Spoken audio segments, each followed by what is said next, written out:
আপনাদের চ্যানেলকে নমস্কার জানাই। অ্যাকচুয়ালি আমাদের পার্টির সাংগঠনিক পর্ব গত 2 মাস থেকে চলছে।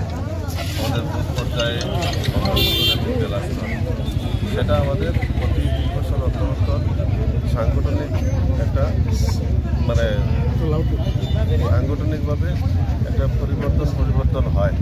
তো এটা পার্টির সাংগঠনিক নিয়মগতভাবে আজকে আমাদের জেলা ত্রিপুরা রাজ্যের 10টা জেলার 10 জন সভাপতির নাম ঘোষণা করা হয়েছে। তো আমাকে উত্তর ত্রিপুরার জেলা সভাপতি হিসেবে পুনরায় নিয়োগ করা হয়েছে। এই নিয়োগ করার জন্য আমি প্রদেশ সভাপতি শ্রদ্ধেয় রাজীব ভট্টাচার্যকে অসংখ্য অভিনন্দন জানাই এবং আমার রাজ্যের সবচেয়ে সর্বকালের সর্বশ্রেষ্ঠ মুখ্যমন্ত্রী শ্রদ্ধেয় প্রফেসর ডক্টর মানিক সাহাকে আমি আমার অন্তরস্থল থেকে নতমস্তকে প্রণাম জানাই।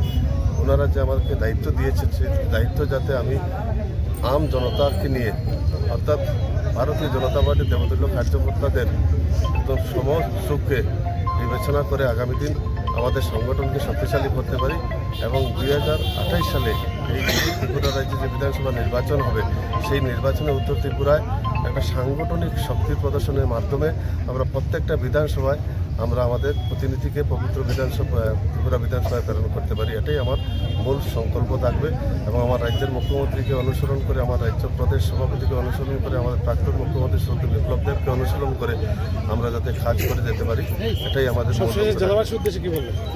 অ্যাকচুয়ালি আমাদের ভারতীয় জনতা পার্টির গোটা দেশের বিশ্বের আইডল শ্রদ্ধেয় নরেন্দ্র মোদীজি যেভাবে নিষ্ঠা এবং সততার সহিত ভারতবর্ষের অন্তিম লোকের ডেভেলপমেন্ট করে যাচ্ছেন, তো আমরা তারই অঙ্গ হিসাবে ত্রিপুরা রাজ্যের প্রফেসর ডক্টর মানিক সাহার নেতৃত্বে আমাদের ত্রিপুরা রাজ্যের অন্তিম লোক পর্যন্ত আমরা ডেভেলপমেন্ট পৌঁছে দিতে পেরেছি। এতে মানুষ অত্যন্ত খুশি। আগামী দিন মানুষ আমাদের পাশে থাকবে এবং আমরাও মানুষের পাশে থেকে মানুষের সুখ দুঃখে আমরা মানুষকে নিয়ে চলার চেষ্টা করব।